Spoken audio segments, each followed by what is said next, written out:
other people's XR600r's for 2022. These are all bikes that were for sale during 22. These other people had their XR600r's up for sale, desperately trying to sell them.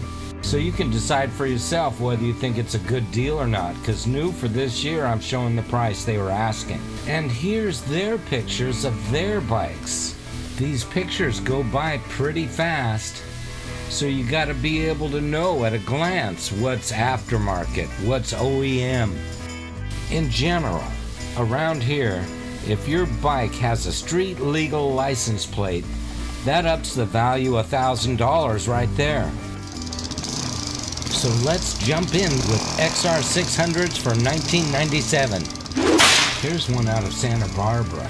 The guy wants $4,200 for it, but unfortunately, he only gives us 2 pictures.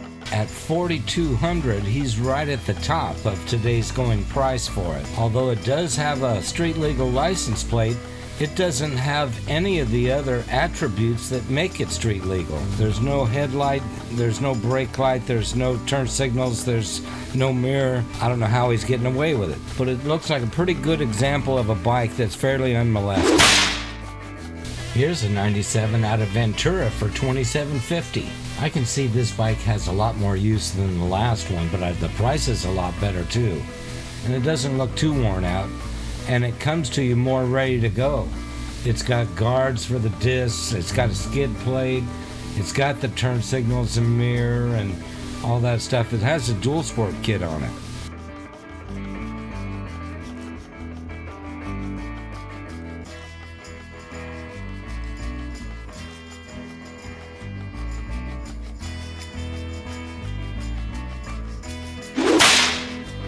Okay, up next, here's one out of Portland for you. He wants $4,000 for it. He's got the IMS oversized tank, heat wrap on the exhaust header. He's got aftermarket pegs, a skid plate, but he still has the original XR600R single filament taillight and that low quality beam headlight. So the seller is skating by a little bit as far as vehicle code goes, and the price is a little high, and the registration being California and he's in Portland, you got a few things to deal with there. Here's one in Rancho Santa Margarita, $2,100. Looks like it's an off-highway vehicle all the way. Somebody cut the fender down. It's got the original right side cover. It's got the tailpiece out of the pipe. I got a feeling he likes his old 82s a lot better than that 600, and he's just had that and now he wants to get rid of it. $2,100 is at the top, up for an OHV. Here's a nice 97 out of Winchester. That bike there is looking pretty good. You don't see a whole lot of wear on that. But the frame is painted. You can see where they painted right over the swing arm nut. Everything else is pretty much OEM, right down to the graphics on the side covers. You've got one up there in Garden City, South Dakota for $3,100, and it's got a license plate. It doesn't look too bad, although it still doesn't really have street legal lighting or turn signals or anything on it. It's a good start and looks to be in fairly good shape and not worn out. There's a 1997 for sale in Hayward for $3,500, but it's only an OHV. It looks pretty unmolested, still has the original handlebars. Somebody removed the countershaft sprocket cover for one reason or another. That's a lot to pay for an OHV. Up in Portland, they listed a 1997 off-highway vehicle for $3,000, and it's pretty stock. It doesn't have a whole lot of mods to it. It's just that it's off-highway and it's about $1,000 over the top of what I would like to pay, what I think it's worth.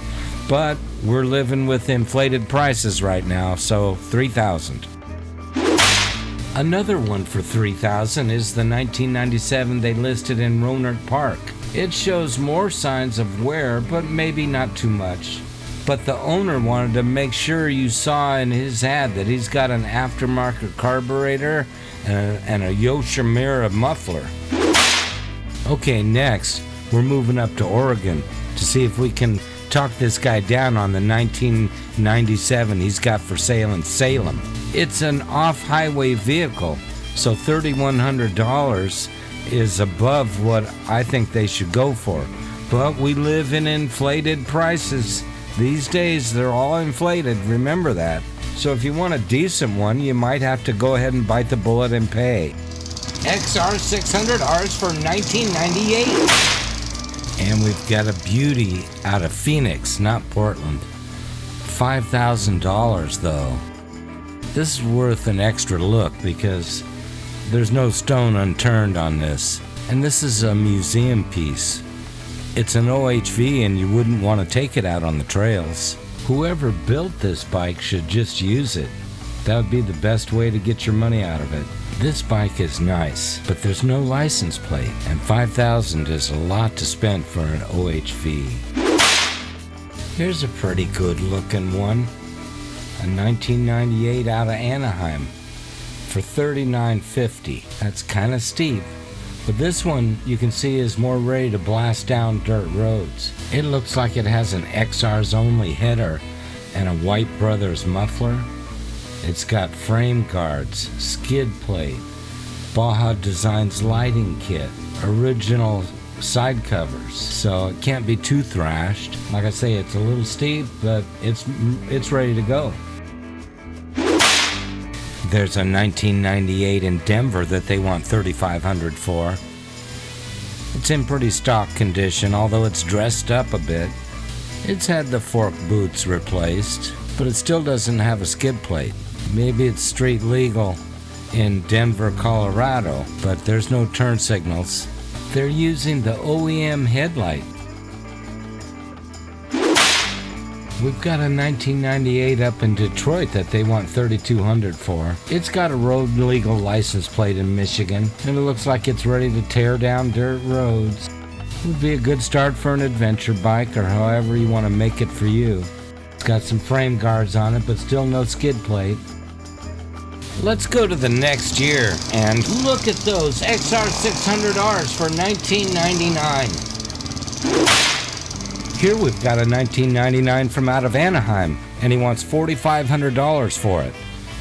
Well, out of the three pictures we get, I can see that it's rusted, it's just an OHV, and it doesn't really look that well upkept. So why is it worth $4,500? And a 1999 from out of El Dorado Hills for only $2,500. It's a plated bike, and it shows normal wear. Once again, missing that sprocket cover. It's got a skid plate and a muffler. It's got a lighting kit. If the motor runs good, it's good for $25. Hey, there's a 99 up in Kingsburg for only $2,500. If that's a good running motor, then this thing's a fair deal. IMS tank, Q4 muffler, wrapped headers, missing countershaft sprocket cover with the rack, the updated fenders and headlight, the mirrors and handguards. It's a good start for an adventure bike at a decent price. A 1999 in Portland? Who ever heard of such a thing? And it's only $2,500. It's plated. It's got the Q4 FMF muffler. It's got a street legal kit. Not too much boot wear on there. Doesn't look thrashed, looks well upkept. I'm not sure I like the UFO rear fender, but that's nothing. This would be a good one to get for that price. With a street legal license. A 1999 in San Jose for $2,200. It's a decent priced OHV with an FMF Megamax muffler. It's got a skid plate, it's got frame guards and pro taper handlebars. But the guy should pull it out and take some more pictures of it. All he's given us is 2. The last year of the XR600R, the 2000. And there's only one of them. A 2000 XR600R in Santa Fe for $4,500. He's thrown in his boots and helmet, hoping that he can get the money out of those as well, when most people aren't going to want those. It's got a street legal license. There's no blinkers or a good road-going headlight or a brake light. He's got the skid plate and the hand guards and the risers for the handlebars, an XR's only temperature gauge, a Trail Tech Vapor. With a license, you can get out on the street, and it is a good trail machine. $4,500? I don't know. You know, it's got a lot going for it. Hey, you guys, keep your eyes peeled for the next episode of Other People's XRs coming to the theater after the xr600r. As far as Other People's XR600r's, there's more to come. Keep your eyes peeled for the next episode of Other People's XRs. Keep your eyes peeled for the next episode of Other People's XRs. Keep your eyes peeled for the next episode. Okay?